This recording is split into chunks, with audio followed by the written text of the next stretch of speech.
So many people are talking about how bad the Crow reboot is that they forgot to mention the one thing they got right. So let me give you the brim truth about the Crow reboot. This movie gave us a bunch of things that we didn't need. A full love story. Because if you remember in the first one, their story was told to us pretty much in all flashbacks. And that was just enough. We didn't really need to see them falling in love and all the pieces.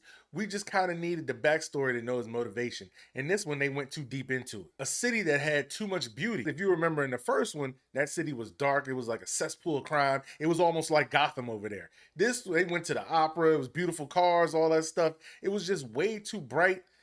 The city did not reflect at all the feeling of the first one. It just wasn't dark enough. Plus, they didn't use the actual crow at all. Like if you remember in the first one, the crow was a very integral part of Eric's journey. He used the crow to look through his eyes, etc. In this one, the crow just followed Eric around and did nothing.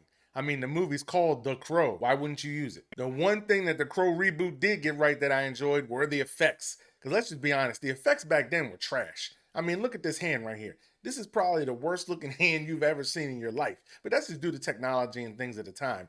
So why go through the trouble to update the movie with better effects when you're still leaving the story trash, the plot trash, the overall theme is trash? Yes, I'm being a little bit judgy, but this was a complete waste of time. So this movie might have actually been decent if they didn't try to pass it off as The Crow, but they did, so we all got what we got. But what do you think? Did you enjoy The Crow reboot or did you think it was subpar? I want to know.